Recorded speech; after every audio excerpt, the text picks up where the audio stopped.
अस्सलाम वालेकुम। आज का जो हम लेक्चर स्टडी कर रहे हैं वो है इंट्रोडक्शन टू क्रोमेटोग्राफी वाले चैप्टर में से। और उसमें देखते हैं हम क्रोमेटोग्राफी क्या होती है। इसका पहला लेक्चर है आज। सबसे पहले क्रोमेटोग्राफी डिस्कवर कब हुई? 1901 में रशियन बॉटनिस्ट था मिकाइल टेस्वर्ट। इसने इन्वेंट की थी क्रोमेटोग्राफी। और वो कौन सी थी? एड्सॉर्प्शन क्रोमेटोग्राफी थी। प्लांट पिगमेंट पे वो रिसर्च कर रहे थे। तो यहाँ पे हम देख रहे हैं ये क्रोमेटोग्राफी हमें नज़र आ रही है कॉलम वाली। इसमें क्या था कि ऊपर कॉलम में हमने फिल किया होता है स्टेशनरी फेज, और ऊपर से मोबाइल फेज आ रहा होता है। नीचे फिर ये क्या होते हैं, पिगमेंट्स सेपरेट हो रहे होते हैं। जैसे ये प्लांट के पिगमेंट, ये ग्रीन कलर का क्लोरोफिल, और बाकी अदर पिगमेंट्स हमें नज़र आ रहे होंगे सेपरेट होते हुए। सेपरेट किए डिफरेंट कलर्ड क्लोरोफिल और कैरोटीनॉइड्स और लीव्स। ये जो मिकाइल टेस्फर्ट था इसने ये काम किया था कि कलर्ड क्लोरोफिल्स को, यानी कि सारे कलर्ड कंपाउंड्स हैं, इनको पिगमेंट्स बोलते हैं। क्लोरोफिल हो गया, कैरोटीनॉइड्स, इनको सेपरेट किया था। कैसे किया था? जब उसने एक्सट्रैक्ट फ्रॉम लीफ को गुजारा था किसमें से, एक ऐसे कॉलम में से जिसमें क्या फिल किया हुआ था, कैल्शियम कार्बोनेट, एल्यूमिना और सुक्रोज, ये वाले कॉलम में फिल किया हुआ था। और इसको इल्यूट किया, यानी कि मूव करवाया किससे? विद पेट्रोलियम ईथर, और या फिर उसमें एथेनॉल, इन दोनों के मिक्सचर से ऊपर से, यानी कि जो लिक्विड ये वाला आ रहा है ये क्या था? पेट्रोलियम ईथर, या फिर क्या हो सकता है इसमें? एथेनॉल। और यहाँ पे जो सॉलिड फिल किया हुआ था वो कौन सा था? कैल्शियम कार्बोनेट या एल्यूमिना और सुक्रोज, इनका मिक्सचर।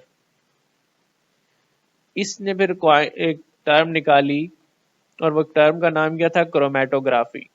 कि जब ये वाला काम हुआ तो उसने कहा ये देखने में ऐसा लग रहा है जैसे क्या है, बड़ा कलर से ग्राफ बना हुआ है, ये ग्रेडियंट्स बने हुए हैं कि यहाँ तक ग्रीन कलर है, फिर यहाँ पे लाइट ग्रीन कलर है, यहाँ पे ऑरेंज कलर है बड़ा। तो इसके लिए वर्ड निकाला, ग्रीक वर्ड से क्रोमा। क्रोमा का मतलब कलर, ग्राफोस मीन राइटिंग। तो वो उसने कहा ये कलर राइटिंग की तरह लग रहा है, जैसे कलर से हमने एक ग्राफ ड्रॉ कर दिया है। अब टाइप्स ऑफ क्रोमेटोग्राफी हम देखते हैं कौन कौन सी होती हैं। कि हमने पहले देखा ना क्रोमेटोग्राफी का इंट्रोडक्शन की ये क्या है, और उसके बाद इसकी टाइप्स क्या क्या हो सकती हैं। यहाँ पे मैंने कुछ टाइप्स को डिस्कस किया है, और ये टाइप्स हैं बड़ी on the basis of principle. कि भाई कॉल ये जो क्रोमेटोग्राफी के इधर सेपरेशन के लिए जो फिनोमिना इस्तेमाल हो रहा होगा वो कौन सा होगा। बाकी और भी टाइप्स बनती है, लेकिन मैं यहाँ पे सिर्फ उनको डिस्कस कर रहा हूँ जो on the basis of working principle.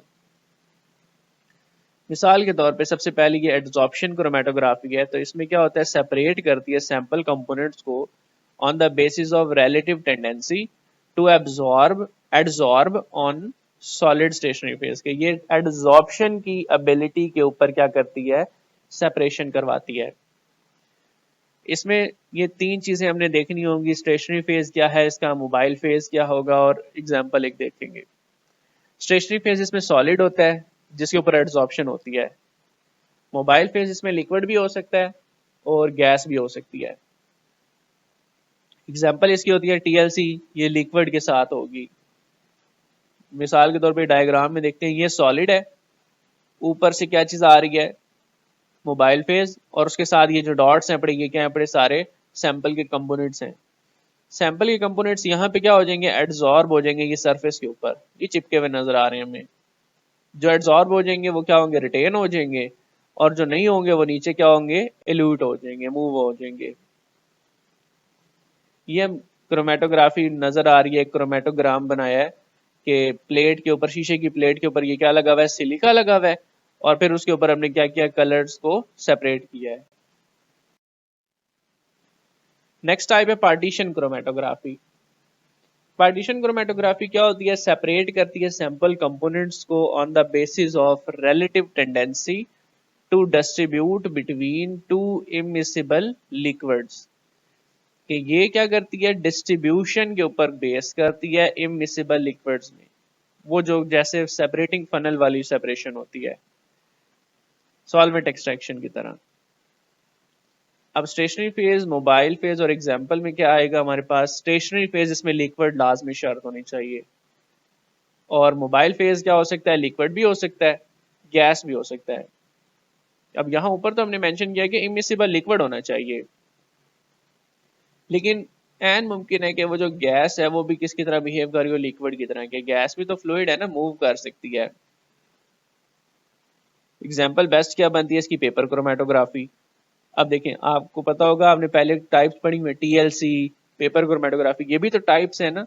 तो मैंने पहले मेंशन कर दिया था कि ये जो टाइप्स हैं on the basis of working principle हैं, कि ये काम क्या हो रहा है, बीच में डिस्ट्रीब्यूशन हो रही है बिटवीन इमिसिबल लिक्विड, इसको क्या बोलते हैं, partition chromatography.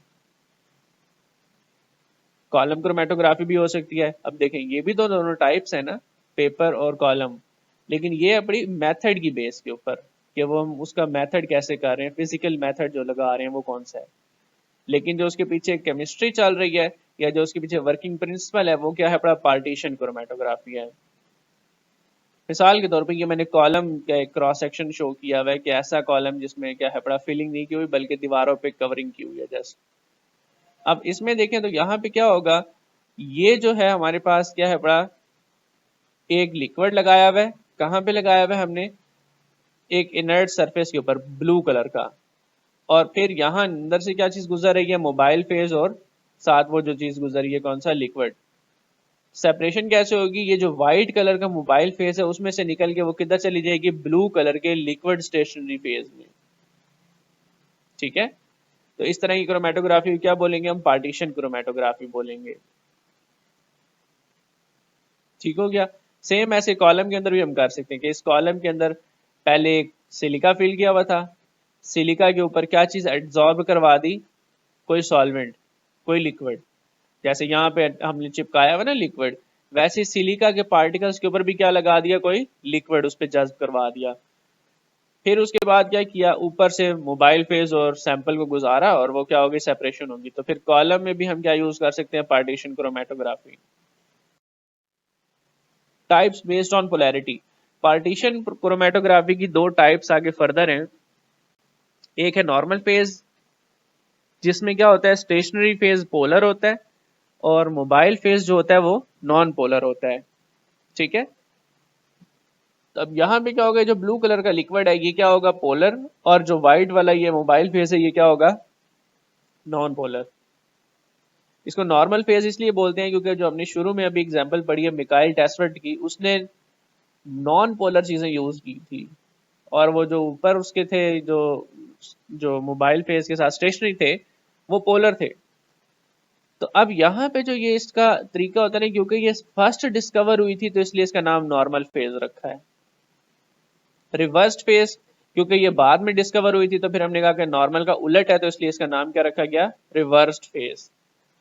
In this stationary phase को नॉन पोलर लिया जाता है और इसको पोलर रखा जाता है। ठीक है, लेकिन आजकल जो मोस्ट मॉडर्न तरीके यूज होते हैं उसमें हम रिवर्स फेज को यूज करते हैं, और इवन इतना ज्यादा कॉमनली यूज होने लग गया है रिवर्स फेज, कि कई जगहों पे आप इंटरनेट पे अगर सर्च करेंगे तो आपको रिवर्स फेज की जगह पे उसको नॉर्मल फेज ही लिखा हुआ मिलेगा। यानी कि अगर आप वो नॉर्मल फेज की डेफिनेशन सर्च करें ना, तो कुछ मॉडर्न जगहों पे क्या लिखा होगा, इसकी जगह पे लिखा होगा नॉन पोलर, रिवर्स फेज नहीं आजकल बोला जाता।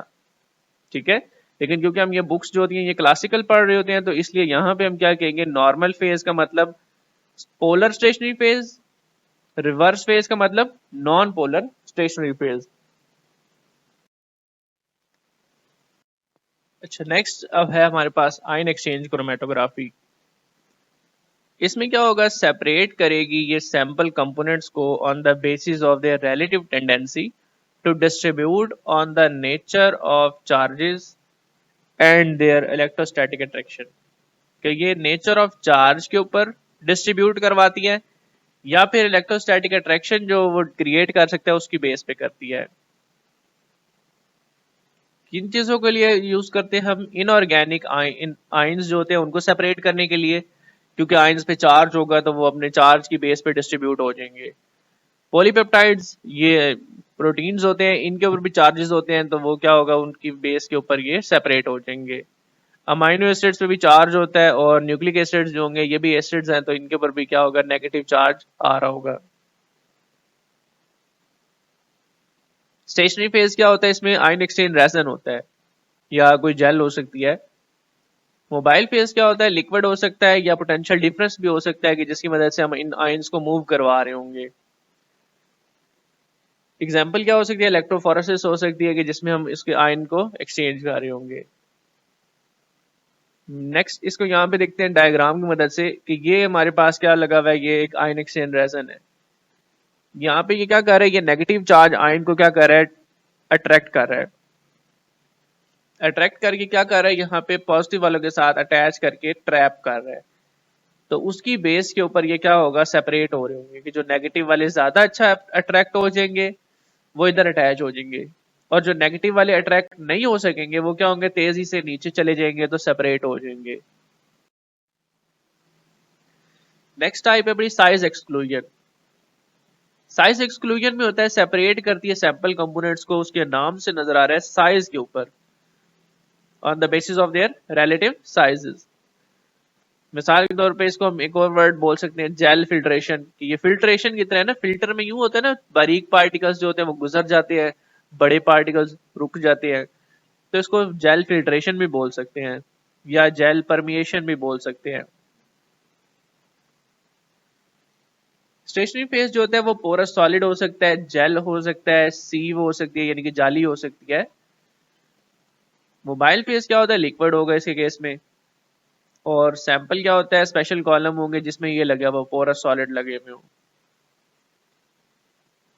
अच्छा नेक्स्ट यहाँ पे क्या होगा, इसमें भी यही डायग्राम की मदद से देखते हैं कि ये एक हमारे पास क्या है, पोरस जेल है या मैट्रिक्स है। इसमें क्या होंगे, तो खाली जगह बनी हुई है, इस तरह के कैविटीज हैं। छोटे छोटे पार्टिकल्स को ये पकड़ लेगी, इंट्रैप कर लेगी, तो छोटे पार्टिकल्स क्या होंगे, यहाँ पे इंट्रैप हो जाएंगे। और बड़े पार्टिकल्स जो होंगे वो इंट्रैप नहीं होंगे, तो वो जल्दी जल्दी नीचे आ जाएंगे, तो ये सेपरेट हो जाएंगे। बड़े पार्टिकल्स नीचे आ गुजर जाएंगे जल्दी से, और बारीक पार्टिकल थोड़ा सा पीछे रह जाएंगे, जिसकी वजह से क्या होगा, सेपरेशन हो जाएगी। नेक्स्ट है अपनी हमारे पास affinity chromatography. It separates the component on the basis of their relative tendency to covalently attach, यानी कि ये अफिनिटी के साथ डील करेगी, सेलेक्टिविटी के साथ। एंजाइम को स्टडी करने के लिए यूज कर सकते हैं, प्रोटीन्स को, एंटीबॉडीज को, एंटीजेंस को। ये जितने भी मैंने कंपाउंड्स लिखे हैं ये सारे क्या बड़े स्पेसिफिक हैं, कि एंजाइम अपनी सबस्ट्रेट के साथ स्पेसिफिक होता है, प्रोटीन अपने एंजाइम के साथ स्पेसिफिक होते हैं, एंटीबॉडी अपनी एंटीजेन के साथ स्पेसिफिक होती है। तो ये स्पेसिफिक अफिनिटी की बेस पे क्या करेंगे, सेपरेट किया करेंगे इसमें। स्टेशनरी फेज क्या हो सकता है, यहाँ पे सॉलिड हो सकता है, जेल हो सकती है जो अफिनिटी करे सिलेक्टिवली। सिलेक्टिवली का मतलब वही है कि जैसे एंजाइम प्रोटीन्स पे काम करते हैं, ठीक है, या एंटीबॉडीज एंटीजन पे काम करती हैं। लिक्विड इसमें क्या होगा, मोबाइल फेज हो सकता है कि वो इनको डिसॉल्व करके आगे मूव करवा रहा होगा, और इसके लिए भी स्पेशल टाइप के कॉलम चाहिए होते हैं, या स्पेशल क्रोमेटोग्राफी की ये टाइप है। एग्जाम्पल के तौर पे यहाँ पे देखते हैं कि जिनकी शेप मैच कर रही होगी, जो सही कोवलेंट बॉन्ड बना रहे होंगे, वो जैसे एंजाइम का एक फैक्टर होता है ना, एक्टिव साइट के साथ लॉक एंड की मॉडल की तरह, सेम वैसे यहाँ पे क्या होगा, ये इसके साथ अटैच हो जाएगा। अब देखें ये भी अटैच हो गया, ये वाला भी अटैच हो जाएगा, ये वाला भी अटैच हो जाएगा, यानी कि जिनके साथ इसकी अफिनिटी है जेल की, और जिनके साथ नहीं है अफिनिटी वो अट्रैक्ट नहीं होंगे और वो क्या होंगे, नीचे चले जाएंगे। तो सेपरेशन हो जाएगी कि ये जो आम पार्टिकल्स हैं वो नीचे चले गए, और जिनके साथ एफिनिटी ज्यादा है वो फिर क्या होंगे, स्लो हो जाएंगे, वो पीछे रह जाएंगे। नेक्स्ट है सुपर क्रिटिकल फ्लूइड क्रोमेटोग्राफी। अब नाम से पता चल रहा है इसमें सुपर क्रिटिकल फ्लूइड इस्तेमाल होगा, तो यूज करती है critical fluid for the separation. In this partition of analyte takes place between किसमें, सुपर क्रिटिकल फ्लूइड और बॉन्डेड सरफेस।